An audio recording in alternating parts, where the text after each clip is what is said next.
This is something you guys have been requesting the hell out of for a long time.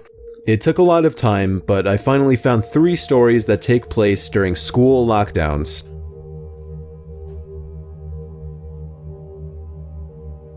It was a typical boring day in calculus, only it was Friday, 7th period, meaning the week was almost over and spring break would finally be upon us, so everybody was getting antsy in their seats, I could tell.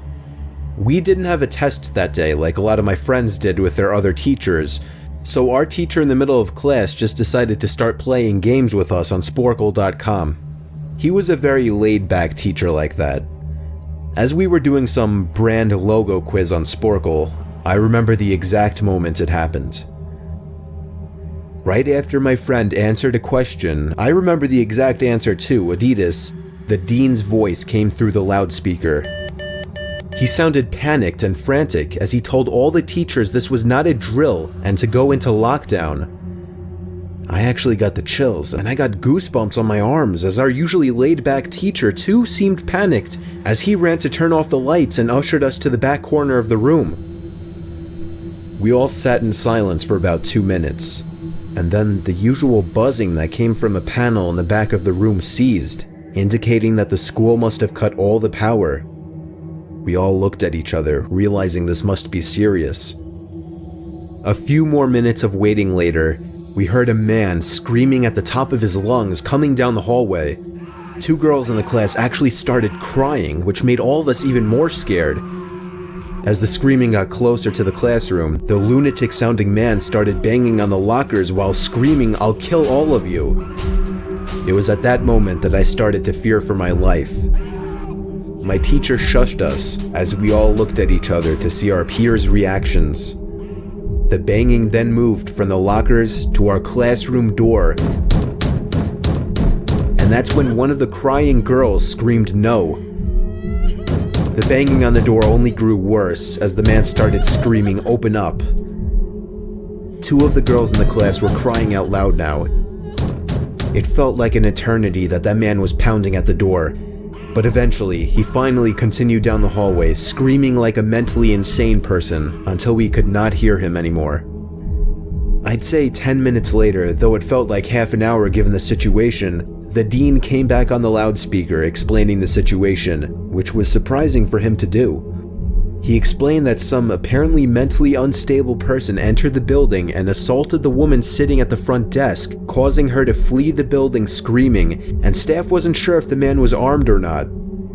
Now this was before the school had cameras or could afford proper security, so the school was wide open to something like this happening. The staff had done a sweep of all the hallways and classrooms and couldn't find him, so the dean instructed the teachers to resume teaching but to keep all the doors locked, and to not let any students leave for any reasons. The most disturbing part, however, is that one of the janitors working the night shift found the man sleeping in one of the storage closets near the back end of the school, and according to rumors that were spread by my peers, sticking out of his pocket was a .44 Magnum. The janitor must have done something stupid to wake him up, for example, leaving the closet door open, because by the time a police officer could arrive on the scene, the man was gone.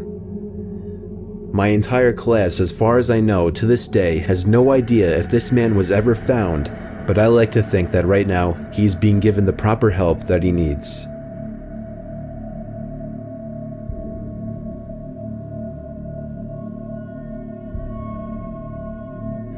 My school has 2 lunch periods. First lunch period is for all 6th graders and some 7th graders. The second lunch period is for the other half of the 7th graders and all 8th graders.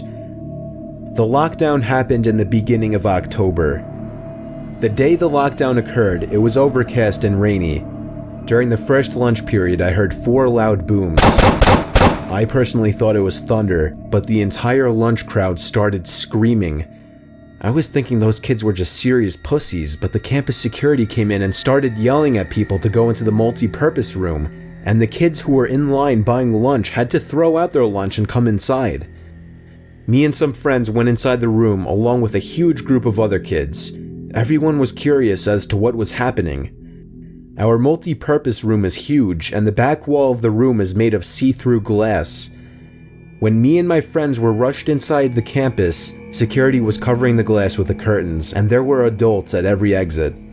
My friend Eric was curious, as well as the rest of us, so he asked one of the adults what was going on. When he came back, he said, "You know how right in front of TMS there's those houses?" I replied, "Yeah." "There's this mentally disabled, crazy man that barricaded himself in front of his house, and he's threatening to commit suicide and kill the cops if he's evicted. He was walking around outside of school watching kids in a weird way," Eric told us. It turned out the man was also a registered sex offender, making matters worse. We were stuck in the multi-purpose room for a whole hour, taking up 2 periods. After the whole thing was settled, we were escorted to our classrooms one by one. I later found out that the man lives next to my friend Brandy, who told me about the previous Halloween when she saw the same man at his window cutting his arm and writing in his own blood, "Don't come here or I'll kill you," on his window.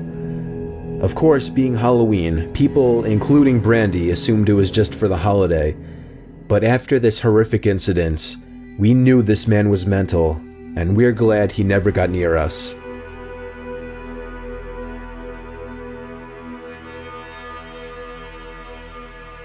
I'm 22 years old, fresh out of college, and I recently got a job at my old high school as a sort of computer intern in the school basement. The basement of the school is very messy and disorganized, but there is a small 3-person office that's actually very nice down there. It has 3 nice big desks, 2 mini fridges, a flat screen TV mounted on the wall, and oh so satisfying air conditioning, a luxury the students and teachers cannot enjoy in the school. And of course all the school servers and other computery stuff. I got the job because 3 of my old computer teachers flat out adored me. I could actually consider them as real friends, not just teacher figures, so they all helped tremendously in landing me this job. It's been great, until something that happened a few weeks ago. My 2 co-workers that shared the office with me, Dave and Gary, weren't in the office at the time. They were upstairs working on papers or whatever. I was eating my sandwich during my lunch break when I got a phone call from one of the women in the front office telling me the school was on lockdown and that somebody, possibly armed, had entered the school. There wasn't much that I could do other than turn off the lights because, surprisingly, as nice as this little office was, it didn't have an actual door to it, just a big opening, and the door to the whole basement didn't even have a working lock. For my own safety, I did turn off all the lights in the office and my computer screen. I kept my phone on the desk, texting both Gary and Dave, but they wouldn't respond. I sat down there in the dark playing games on my phone for like 20 minutes, waiting for the call from up front to tell me to resume working.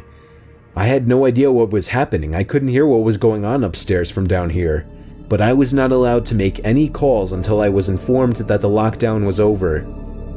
Then the noisy basement door opened. As the creaking echoed across the basement and into my office, I sat up from my seat, wondering if I should call out Gary or Dave. I was eager to get some info from them.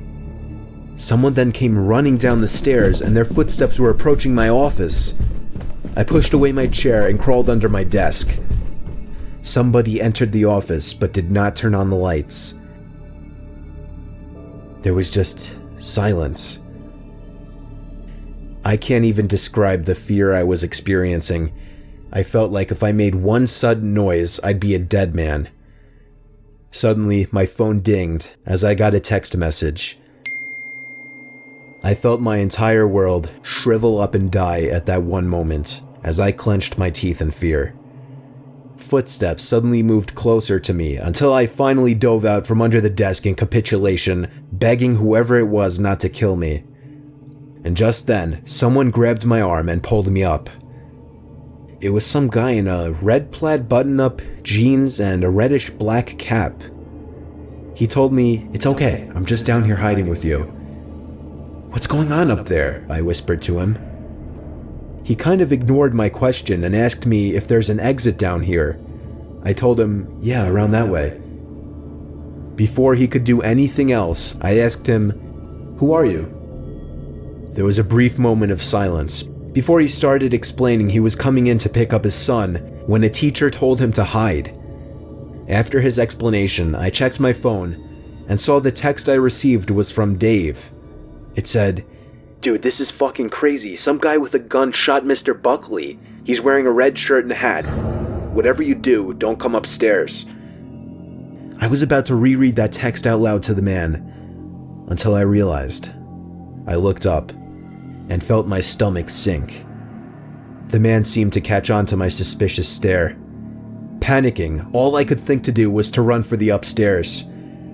A gunshot echoed through the basement and I could hear the bullet ricochet off something metal in the darkness. But thank God the bullet missed me and I made it upstairs.